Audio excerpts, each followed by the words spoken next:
No mai haere mai. Welcome to Whana Awhina Plunket session today on sleep. Sleep is really important and it involves everyone. So haere mai, come and join us and engage with our kōrero today. And I'll just introduce myself. Ko Waio, ko Kalakamo tōku ingoa. I will be your facilitator for today's session, and I will get my colleagues to introduce themselves later on as well in our kōrero. But I just wanted to point out with and acknowledge that about our current situation as we are in Alert Level 4. In particular in Auckland and Northland, and as the rest of the country, our first day under level 3. So it can be quite a difficult time for some people, and just to remind you all that it's okay not to be okay, and that people should look after their well-being during this time.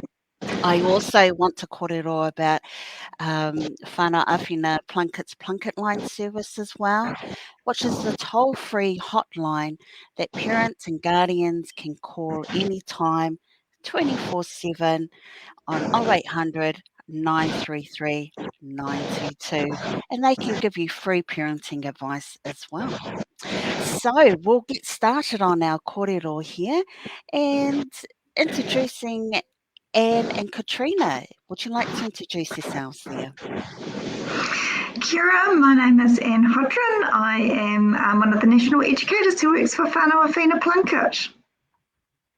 Kia ora, ko Katrina Coleman tōku ingoa. I'm also a national educator working for Plunket in Te Whanganui-a-Tara. Oh, kia ora kōrero, wahine toa. So, like I mentioned earlier on, our topic today is about sleep.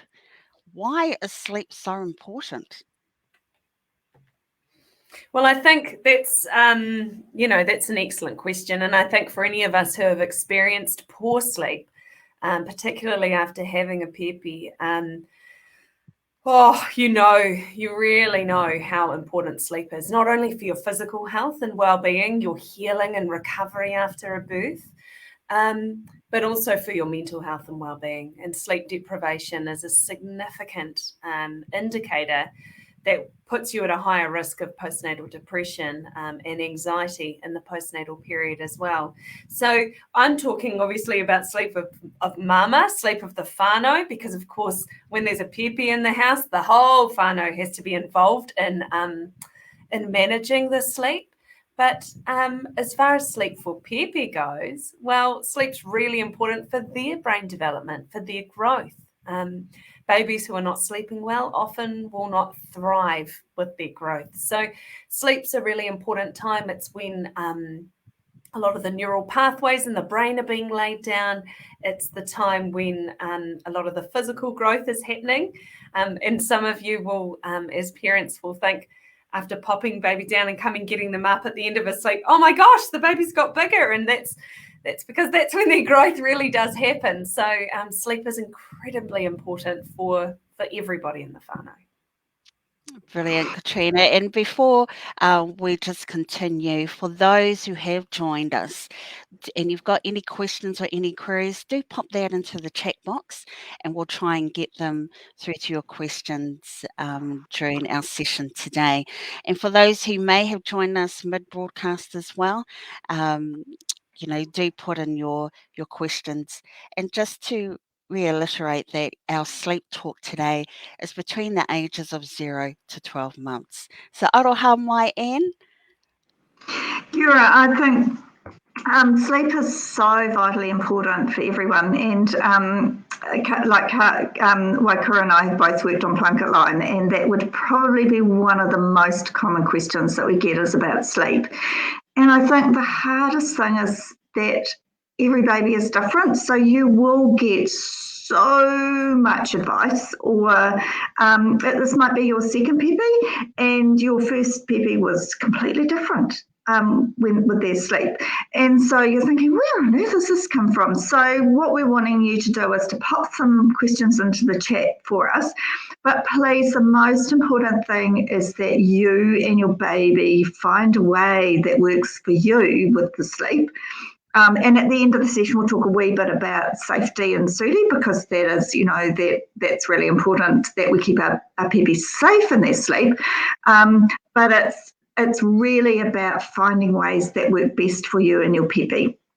So what we talk about today, you might go, oh, no, not really going to work for us. Or, oh, actually, that might be something I might try. And I think the other thing from my experience of talking to lots of whānau on Plunket line is that what works for one person may not work for somebody else. So please, it's about finding a way, getting to know your baby. And that is the most important thing, I think, is knowing your baby and finding a way that works for both of you. And our pēpi are born with personalities. They are born with who they are. And life would be so boring if we were all the same. But that means that some go, the world is so fascinating, I don't want to sleep. And others go, actually, I quite like sleep and I quite like my bed and all this is really lovely and I just like to be snuggled up in my bed and not to have any movement, not to have anybody here. I'm quite happy and I sleep beautifully. And others need us to be with them as they're starting to learn to sleep. And those first few weeks, somebody who's a wonderful friend and somebody who specialises in sleep that we work with says it's about surviving those first weeks, because you're learning about your baby and they're learning about you and they're learning about being out in this world. So they might have been really active in utero inside you when you were pregnant, and now they're learning about what is it like to be out here with these strange noises and temperatures, and I'm not all nice and scrummy in this lovely warm environment. Being moved and rocked as you walked for the mama, and listening to Dad's voice when you spoke to them, those sort of things. So it's different. It's so different.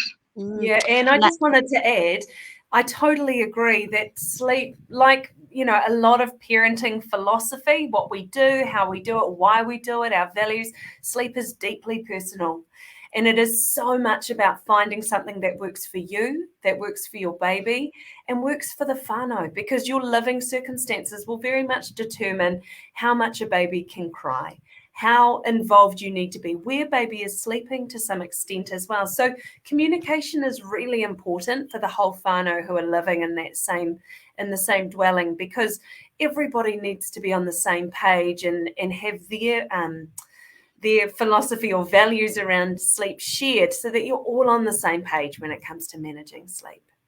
Ngā mihi kōrero, and I think it's really nicely weaved in terms of, your values, but also your cultural preferences as well can come into play. But we have a lovely question that's just popped into our chat box from Gurjet. So kia ora, Gurjet. And her question is, my baby is 1 year and 1 month. How many naps should she take in the hours of sleep? Who'd like to tackle that question? Oh, hours of sleep. Wow, that is such a big question. First birthday, how exciting. I think the other thing is we need to think about the developmental age. So as babies, newborn babies, their sleep routines and their sleep cycles, and we'll talk a little bit about sleep cycles soon, but they're in a bit more of a sleep, feed, cry, walk, rock, nap off to sleep, walk, rock. And then as they get older, they get what we call, it's their sleep routine starts, and that's it's related to melatonin, which is something that's in our body that helps us know what the day and night. So as our pēpi get a little bit older into those first sort of 3-4 months, they start to get their melatonin. They're starting to get longer sleeps at night and shorter sleeps during the day. Now, this quite often is where we get those catnappy times during the day. So you should, in fact, be having, rather than saying how many hours you should be having longer sleeps at night. And that doesn't mean babies sleep all through the night. I mean, joy for those who do have babies who sleep through the night. But it's still important for them to have wake time and to have a feed in the night, and that's important for their growth, and that's how their body works. It's more, and we'll talk a little bit more about not being up all night, pacing around and playing with them, but this is, when you're awake at night, it's sleep. But during the day, you get these shorter nap times. Now, some babies will have a longer sleep, sort of more when they're getting into their toddler stage. They sometimes slip into 2 sort of longer sleeps during the day. Others are sort of still having those cat nappy, and I think in those under 1-year-old stage, sort of, like 4 or 5 months, some babies will just have half an hour, 3/4 of an hour, and then you just can't get them back to sleep again. And some will wake, have a little stir, have a little move around, have a little wake time, look around, have a little, I'm here, looking around, and then they'll go back to sleep. So they go back into another sleep cycle, and some babies don't. And it's really about finding out what works for your baby. I don't know, Katrina and Carla, whether you've got any comments about that? Yeah, I think definitely, apart from sleep, is actually reading the cues, is reading each baby's cues. What are their tide signs? Am I reading their cues well? How is their behaviour? Because when you think about it, if for an overtired baby, they'll be really unsettled, not feeding properly, bags under the eyes, pretty much what we're like as adults when we're overtired. So it's really reading their cues. And what are those cues? And once you become quite familiar with those cues and their personality and the developmental stages, you have a really good idea of the amount of sleep that your wee one should be having, but it can change with that. Do you have anything to add to that as well, Katrina? No, I think you're bang on there. It's about that capacity to read your baby's cues. And if you can, when your baby is starting to show those tired signs, trying to start winding down into the sleep routine, whatever the sleep associations are that you use, whether it's rocking, whether it's petting, whether it's shushing or white noise, whatever it is that you use, getting those started early, because it's much easier to get a baby to get into a sleepy state when they are not overtired. An overtired baby needs a huge amount of help to get to sleep. And if you identify in your baby, I've missed the cues, I thought they were hungry, I've tried to feed them, now they've got, really distressed, those are the times where you often will need to hold and rock and shush your baby to sleep, because they need a huge amount of help. Whereas if you can catch the baby early in that cycle of awake where they're just starting to show the signs of being tired, then you're going to have a lot easier time of it. Kia ora, ngā mihi kōrero. Now, we've got another couple of questions as well, and our next one's from Ashley. So, kia ora, Ashley. So, Ashley, comment was, I'm sure you will get this, but napping tips. First baby and can't get her to sleep longer than 30 minutes in the day. She's using swaddling, a dark room, white noise, patting, but sleeps 8 or 9 p.m. to 6:30 to 7 a.m. Lucky I know her day naps will start to affect her. 14 weeks, Friday. Thanks, Wakara. And I think, wonderful night sleeps, and it can make your days feel quite long. You're doing all the right things. I think trying is the best thing, catching them, as Katrina was saying before, about noticing those tired signs. Our babies are so clever about communicating with us. They're so, so clever. But it's how do we read those communications? And I think it's about learning to read those early tired signs. So your little clenched fists, a little bit more jerky. And sometimes, as Katrina said, we interpret that as being hungry, whereas actually they're a little bit tired, and it's catching that and trying to see if you can settle them to sleep, like you're doing with your shushing. And I think lullabies and ori are a beautiful, beautiful way. If you can Google, find one, play it. We've had, and I'll let Waikura probably will tell you a story about her when she was on Plunket line and some help. So perhaps that's a nice story to tell now, Waikura. Yeah, I think, as many of you may know, that I used to work on Plunket line, and he's usually be in the evening shift, and so I used to have this one mum that would ring me at a particular time every evening just to support her wee one and putting her baby to sleep, um, to the point where it would be just using my voice. What she found is that being calm, being mindful, and just slowing everything down just helps bring mum's anxiety down as well as baby. And baby will sit there with my voice on the speaker and she will just nod off to sleep. And, there's a positive thing with that, getting baby to sleep, but also bringing mum down, which, I probably did that for about 2 weeks, with this mum. That mum had the capacity and the confidence to be able to do that herself. So, the thing about sleep isn't just a baby issue, it's the whānau issue too. It's a collective. You can't do this on your own unless you have to, where it's only you that's there for your wee one.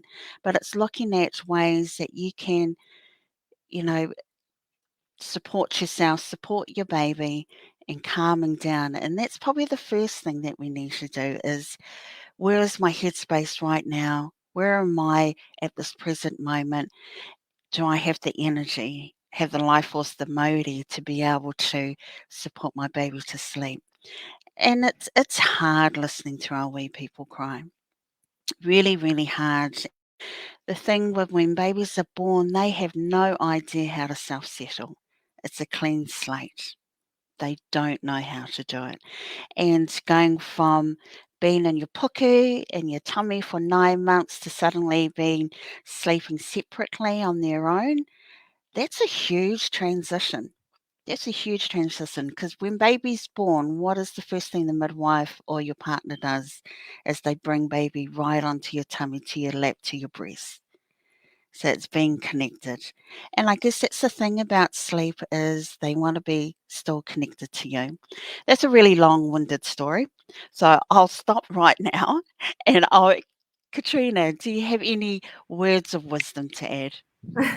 I'm not sure about that, but I was just reflecting. I think you're exactly right.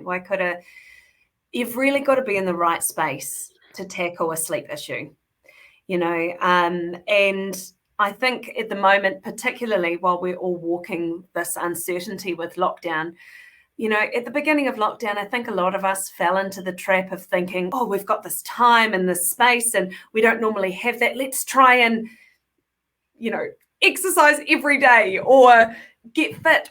And for a lot of people with young pēpi, it was, I'm going to try and get on to the sleep. I'm going to work out a sleep routine that works for our whānau. And, when we are stressed, our babies pick up on it. They feel it. They sense it. They're so attuned, to us and to how we're doing and what we're feeling. And so if you're going through a difficult time, if you're struggling with your mental health, it's not the right time to tackle sleep. It's about, what can I do at this time as mama? What can we do as a partnership, as a whānau, to increase our capacity to look after ourselves at the moment, so we can cope with whatever the sleep actually presents. Because there are some babies that are rubbish sleepers, and people don't say that very often. People assume, oh, all babies are the same and they all need the same amount of sleep, and that's actually not true. And there's some good evidence that supports, if you have a parent who sleeps a very small amount in the night, 4 hours of sleep in the night, that sort of thing, and is able to sort of maintain life that way, often it will be a child who will genetically inherit that same, it's probably to do with melatonin, which is the sleep hormone, but that same, lack of need to have as much sleep. You have some babies who sleep hours and hours in the day, and then you have others that get away with those little 30-minute cat naps and they're quite happy and bright. And so it really isn't the same for everybody. I think the other thing I wanted to say, Ashley, about what you're doing, which is totally right, and right, you're doing everything right. But if you think about a baby's brain, And you think about the neural pathways when there's two neurons or brain cells, and there's a connection between when this happens, this is the outcome, And so at 14 weeks, those neural pathways are only just starting to be forged. The brain is only just starting to learn, oh, when she wraps me or when she pats me or when the shushing, that's when the sleep happens, And you do it the same every time. She wraps and pats, sleep. She wraps and pats, sleep. And this neural pathway, it becomes what they call a neural highway. And so in time, if you do the same thing every time, as long as that's comfortable for you and as long as that's sustainable for your whānau, it's harder when you have subsequent children and you've got school pickups and gymnastics and, but if you do the same thing every time, you will reinforce that neural pathway again and again and again, and the brain will learn, oh, I'm safe, I'm okay, I'm tired, I just need to go to sleep. Brilliant. Now I'm here, Katrina, and I think the getting out of that is about repetition. Yeah. So sticking to it, because it doesn't work the first night doesn't mean you should change it up to something else. It's quite confusing for a little person. So it's keeping to what works for you. But also I just wanted to add, 30 hours, 30 minutes, 30 hours, 30 minutes a day, I was going to say, per day for sleep. Is that an issue? Is that a problem for you, that baby only sleeps for 30 minutes? The thing with babies is they're not all textbooks. We can give you an average, generally they could be sleeping for this long, but some babies won't sleep for that long. They may sleep for the minimum amount of 9 hours. But again, it's about, does that work for you? Yeah, and I mean, just having a quick look at some of the questions, a lot are about the day sleeps, getting a lot of questions about the day sleeps and little ones who are not wanting to sleep during the day. And some will, if you can get them to sleep for, your 30 minutes and they're bright and alert and happy when you get them up, then follow their cues. And I've just noticed, we will go back to some of the previous ones. Please don't think we've ignored your question, but I've just seen one come up from Emma who's having trouble with their 10-week-old, only wanting to sleep in your arms.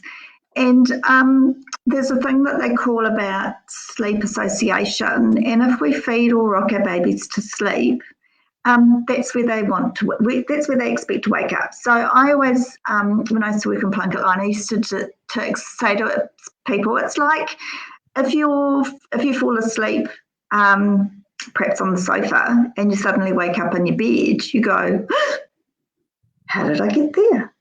Whereas, and we've got the capacity, we've got that cognitive ability to go, oh, yes, perhaps I walked downstairs or I got here somehow. But a little one who falls asleep in your arms, that really deep sleep, they fall into that very deep sleep and you could just about do anything with them and they're really deeply asleep. So that's usually when we will sneak them into their bed and then they get into their lighter sleep. So we go through a sleep cycle. It's like us. We go through a sleep cycle for a reason because we have to move our bodies. If we went to sleep, stayed in one position, we would get all sorts of problems with all sorts of parts of our body because as adults, we turn over and we move and we shift and we wake up and we go, oh, yeah, I'm in my bed. Our little ones wake up, have a shorter sleep cycle and they get into that lighter sleep and they go, ooh, not where I was when I went to sleep. Need to get back to where I was when I went to sleep. And that's back and your arms are on the breast or wherever. So you pick them up, cuddle them again. They go, yay, that's where I go to sleep. And that's not to say that there aren't times that our babies will breastfeed to sleep or fall asleep in your arms or fall asleep on, wherever. But it's thinking about where would I like my baby to wake up? And thinking where I want my baby to wake up is where I'd like them to go to sleep. And it's about us helping them with that. So it's us being with them, us playing some music, us, as Waikura said before, keeping calm. So it might be for you that you need music to keep you calm or singing or that you move or rock so that calms you down. And our babies go, oh, it's safe. Mum's calm, dad's calm, auntie's calm, granny's calm, nanny's calm, who's putting me into bed. Oh, I'm nice and relaxed. I'm in that sleepy phase, because putting a baby who's wide awake into bed, they go, no, not going to borrow that. I'm awake. Where have you all gone? But they're in that sleepy, dozy stage. We put them into bed, and then you might stroke them down their head. You might pat their chest. You might talk to them with a lovely voice. You might play them an ori-ori. You might, find a lullaby and ori-ori on your phone. You might have a lovely voice. Babies don't judge. Sing to them. They don't care. So it's about it's about that part of being with them, and then just letting them just learn that, actually, I can do this. But they need us to help them learn that they can sleep. And sometimes it works and sometimes it doesn't. And if they get grizzly and upset and want to get up, sweetheart, I can see that sleep hasn't worked for you this time. Okay, go out, do something, find something to do, do something together that's like, okay, and then try again. Anyway, I'm on a bit of a roll there, Anne. A bit of a roll there, so I'll hand it back to you, Waikura. Ngā mihi, Anne. And I see that, in our chat box here, we've got another question from Therese about, how long does that journey take for those habits, in case they've gone into a rhythm, it's done really well, and then something disrupts that rhythm. How long does it take for them to get back into it? And what do you do then? Any thoughts? That's a really common thing that happens. You can have a baby that's sleeping really, really well, and then the baby gets sick, or the family go on holiday. Unfortunately, not very much at the moment. But, when the sleep space or the sleep cues, what it is that you do to get the baby to help go to sleep, change. Often, if the baby's in their own sleep, in their own bedroom or something, and then you go on holiday and the baby comes into your bedroom, and then it all goes to custard, and it can take a lot of time to get back to where you were. But it's just about, I often just take it back to the brain. It's just about those neural pathways. And if we can just start making those simple connections, this leads to this, this leads to this, and just doing the same thing over and over again. And I really feel for Lucy. Kia ora, Lucy. I hear that you were shattered. I remember it, I don't think you ever forget what that was like, to feel like that, and to just feel like, I don't get it. Things were so good and now they're really hard. And, waking up every 45 minutes in the night is a very, very common complaint that we get at Plunket. And it's often because that 45 minutes is the length of the sleep cycle. So whatever you're doing at the moment to get baby to go to sleep, you said baby's not self-settling. So whatever it is that you're doing to get baby to go to sleep, in that light phase of sleep, baby's waking up and going, oh, you're going to have to do that again because I don't know how to do this by myself. And so what the recommendation would be, as long as you are feeling, like you have the capacity and support to do this, the recommendation would be to most likely start with a lot of intervention. So it might have to be, I don't know what you're doing now, rocking and holding, for example. You'd slowly take that back to just holding and reassuring with, with waiata, with singing or with music or white noise or whatever. And then slowly progressing after a few sleeps to baby being in their own sleep space, but your hand being on them and still singing or doing the white noise, something that's sustainable. And then progressing to you being there, but not touching baby. And then every so often, if baby needs it, you can reassure them. And it's a gradual process so that they learn, I can do this by myself. Because babies, they have to learn that. They're not innately born with the ability to just be able to settle. So you can teach them that by starting from a really high intervention place and gradually progressing, and it might be that baby cries a little bit or grizzles because they don't want to go to sleep by themselves. I want to be cuddled and have the booby and, this is my nice place and I love going to sleep like this. but it doesn't necessarily work for mama. So it might be about slowly increasing the periods of time that you're letting baby grizzle before you come back and it's okay, I'm here, you're safe, you're just tired, you need to go to sleep. Whatever it is that, whatever the language is that you use, whatever you feel comfortable doing, but it's just about slowly, stepping back the amount of intervention that's involved to get pēpi to go off to sleep. I hope that's helpful, Lucy. Just because a lot of the questions are about helping baby to learn to settle on their own. We would like to acknowledge not every parent that's not what every parent wants. And please, if you're listening to that, don't feel that way. It's whatever works for you and for them. Quite often, sorry, I've got a dog barking in the background here. Quite often what happens is it's when it becomes a problem. And what we'd really like you to encourage to do is to actually ring Plunket line and talk through this, because they'll do a really thorough assessment, because they will work with you with an individual plan that works for you and your baby. Like, for example, some babies love to be rocked and others don't. Like my son, we used to rock him and he'd scream and he'd scream and he'd scream, and then we'd put him down and go, oh, thank God for that, you stopped moving. He hated movement.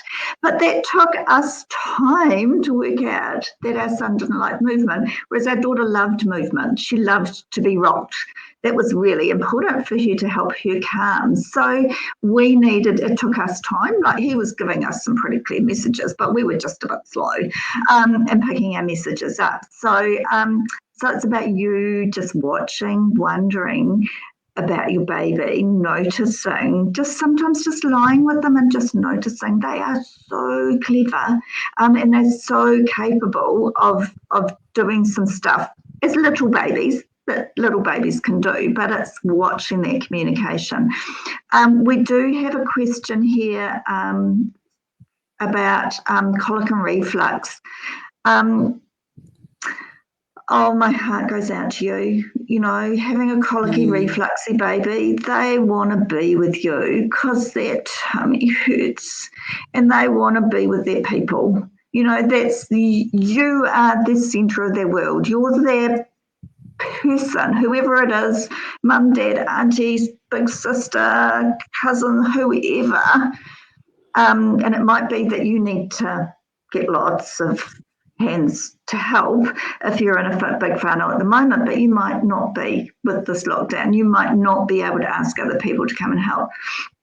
So please, please, please, with those babies, they need you to be calm. They need you to fill your cup, nurture yourself, care for yourself. If it gets too much, please put your baby, if they're crying and you are feeling that you're going to hurt them, please put them somewhere safe. Do some breathing, do some calming.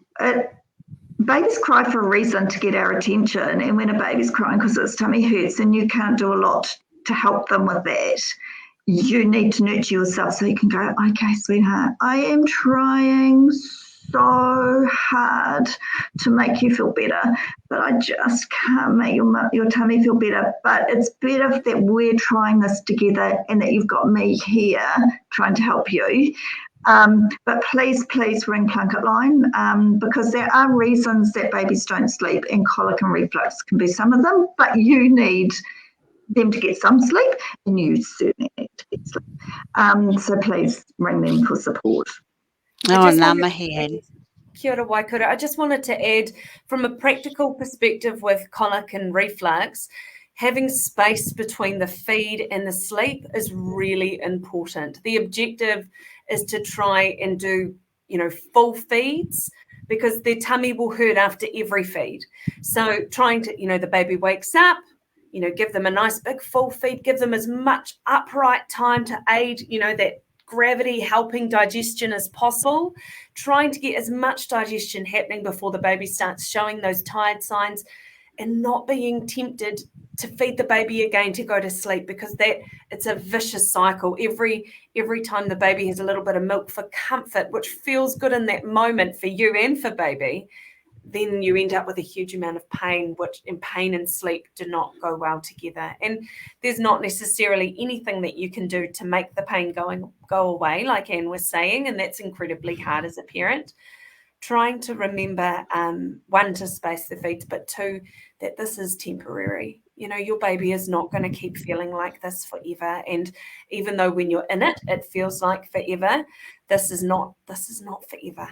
And so it's about, okay, how are we going to get through these next few weeks? Because, it's really hard on, probably more so, I would say, on the parent's mental health than on the baby, but making a plan as a family about how we're going to survive this. And Plunket Line are fantastic in navigating and tailoring a plan that fits with what you're comfortable with.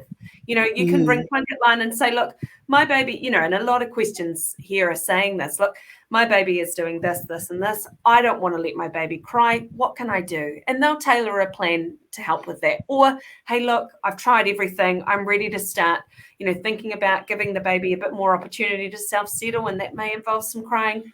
Plunket Line can tailor a plan for you. So it's about, working with what is going to work for you and your whānau. There's certainly not a one-size-fits-all approach to managing sleep and sleep issues. Oh, ngā mihi, Katrina and Anne. And the key thing with this is when you're in that space of fogginess, especially when you've got a wee one who's not sleeping well, mum's not sleeping well, that it won't seem like at the time, but there is a light at the end of the tunnel, and it will pass. It will pass, but it's about who are your people? Who can I bring in to support me to get through this speed hump at the moment? Because it won't be the rest of your life. Won't be like this at all. And I think the other thing I wanted to point out too is that when your child is unwell and sick, the sleep routine goes out the window. There's no way you can get them or expect them to be able to settle to sleep while they're unwell.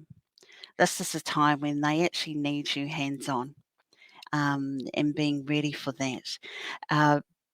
But really important it is, you have to have the capacity and the headspace to be able to, okay, how is the sleep going to look like for me and my whare and my home at the moment with my whānau, with my other children that you may have? What does it work for you? And I see a question from Lenore. Kia ora, Lenore, about your wee one going to sleep from 5 p.m. and waking up at 4:30. You've tried waking her up at 8 p.m. for a feed. But it doesn't always work. And it's about asking yourself, is that a issue for you? Does it bother you, your whānau, what's happening in the house that she sleeps this long? Are you okay to wake up at 4:30? I could tell you personally, I wouldn't be okay waking up at 4:30, but aroha mai. But I guess it's about what works for you. And if your baby's happy, healthy, do we need to do anything else? And I think that's a really important thing to, think and wonder about that. Aroha And mai, I think Anne. the other thing is she waking at 4:30, or sorry, your pēpi waking at 4:30 and going back to sleep again and having a feed, because it's normal for our babies to want to feed in the night. And some babies get off, can't be bothered sleeping in the night, and others need it for quite a bit longer, and that's because of their nutrition. They need their puku full. So it's about do you have a quick feed back to bed, or is it like, I'm ready to play?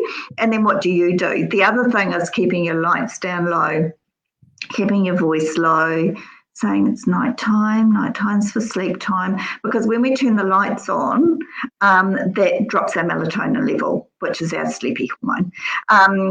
So, if we drop our melatonin level, then we're like, and the same for you. If you get up in the night, it's important that for you to get back to sleep as well. And if you're not sleeping and your babies are sleeping and you're awake worrying about things, please talk to Plunket Line, because you can think, I'm just overtired, but overtiredness strongly has similar symptoms to maternal mental health.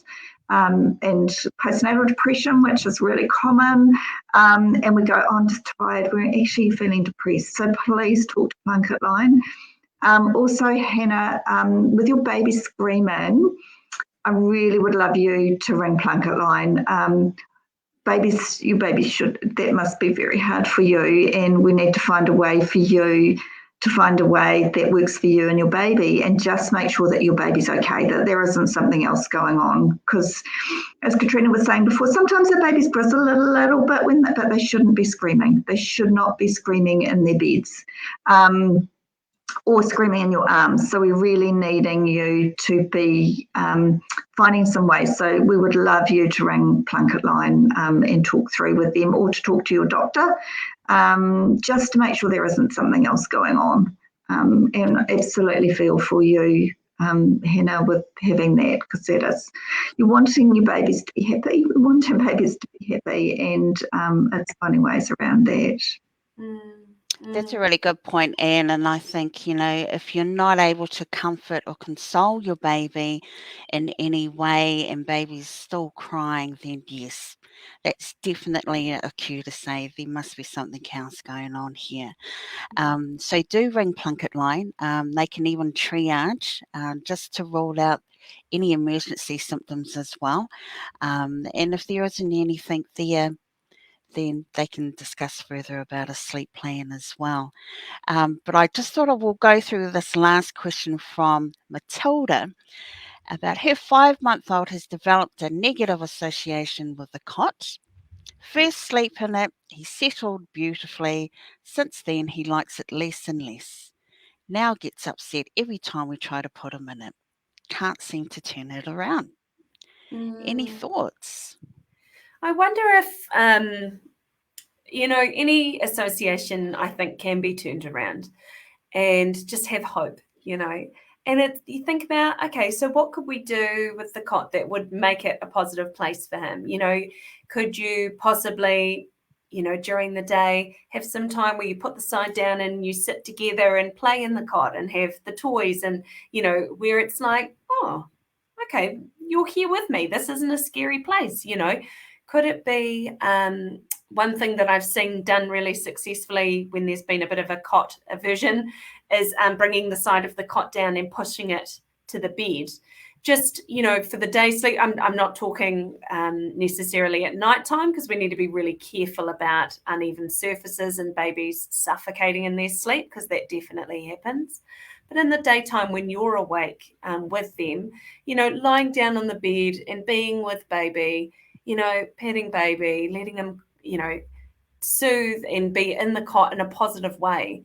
And just being really mindful about your level of stress, because he will absolutely be picking up on that. And if you're feeling like, oh, he's going to hate this, and then putting him in there and he's going, oh, yeah, that's right, I do hate this. And, it becomes a bit of a vicious cycle. So those are a couple of little things that you could try. Ways you could possibly move the cot where it is in the bedroom as well. That's something else you could try.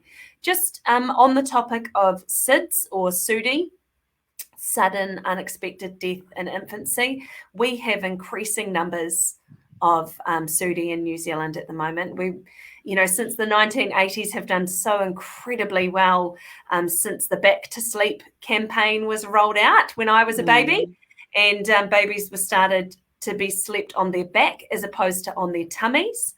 And we went from having hundreds and hundreds of New Zealand pēpi every year dying in their sleep to, somewhere between 40 and 50 over the last few years. Now, we don't know if it's because of the implications of COVID, but we have definitely seen an increase in the number, particularly in Māori pēpi, in the last year or two of SUDI cases. And a lot of them aren't the families that have a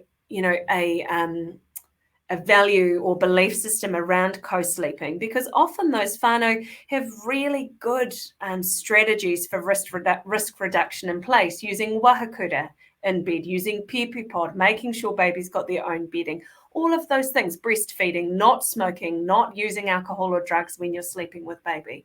And so often it's not those babies that are dying of SUDI.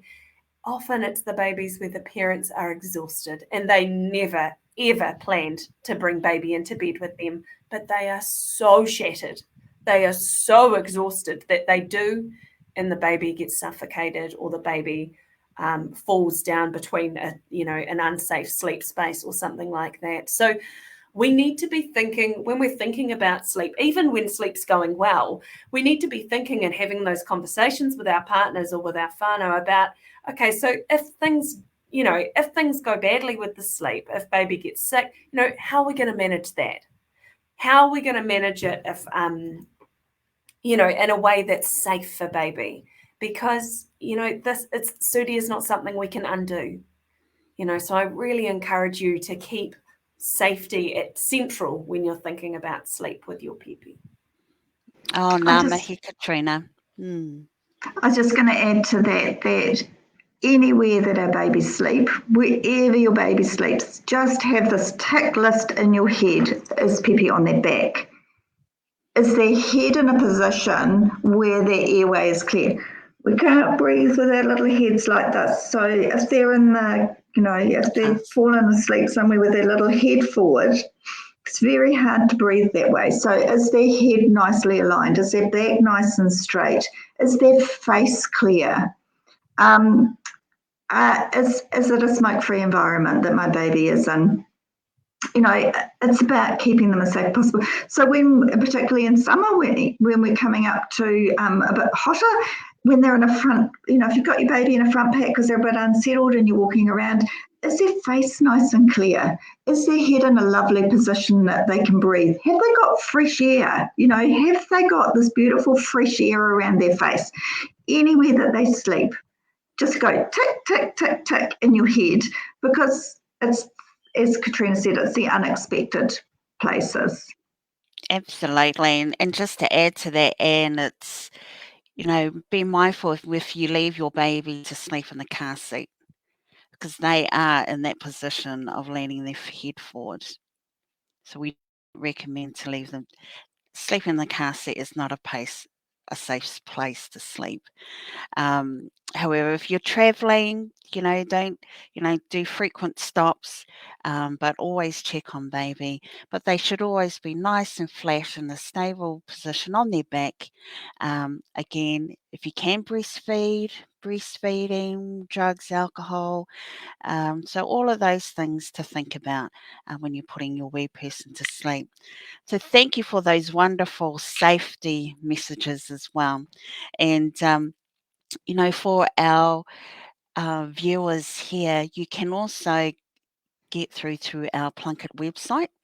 That has some really great information about sleep, but also about safe ways of sleeping as well, to support you through this time. And I see that Ashley left us a great comment here, but just wanted to thank you. This has been really helpful. Definitely some things I will implement. It has also been nice to join and know there are plenty of mamas out there going through the same. It can feel like you are alone, especially with lockdown. So thank you for that comment there, Ashley. Any last words from you both? Yeah, I'd just like to say, and thank you for your comments, Michelle. I just think so beautifully put. Every child is different and every parent is different, and what works for one parent may not work for another. This is a partnership between the caregivers and the pēpi.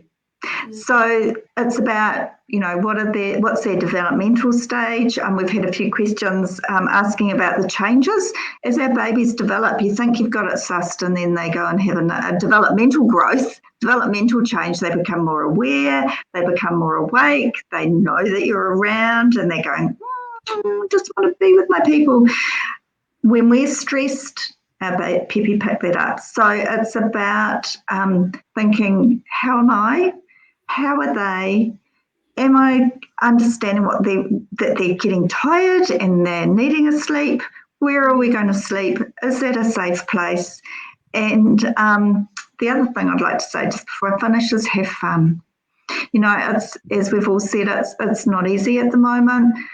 Nurture yourselves, have some fun, take some space, use those moments when they're awake and they're wakeful fun times to have fun, to find joy, particularly for those of you who've got unsettled babies at the moment.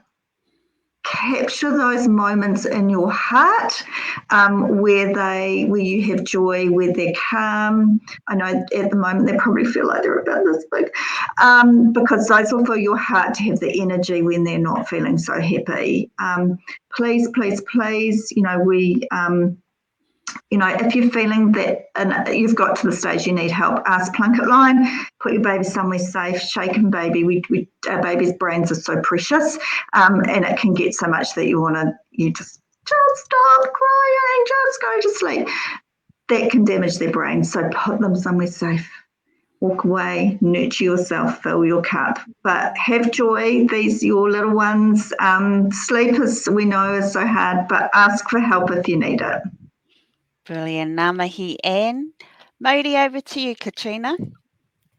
I just wanted to acknowledge aroha mai that we haven't been able to answer every question that has come through. We have had an amazing amount of questions come through, and we just don't have time to answer them all today. And it's not that your question isn't important, and it's not that what you're walking through is not important. We would love you to be able to talk this over with your Wellchild Tamariki Ora provider, or with Plunket Line, who is available to everybody, whether you are Plunket or not Plunket enrolled. And I just wanted to really reiterate, it's about your capacity as parents and as whānau to be able to manage sleeping, because sleeping will be what it will be. It's a roller coaster ride. Sometimes it's good, sometimes it's not good. Sometimes it's good for reasons because of things we've done. Sometimes it's just randomly good, and vice versa. So it's about having that capacity, or that, energy and enthusiasm and positivity to be able to manage whatever the sleep may be, because we have very little control over it, really. And we talk a lot about strategies and things you can try, but at the end of the day, baby sleep is very much determined by baby. And so it's about how much we are able to manage whatever that might look like. And I really encourage your self-care at the moment, because this is a really unusual time, and it's a really uncertain time, and it's making a lot of us anxious and worried and quite focused on things like sleep.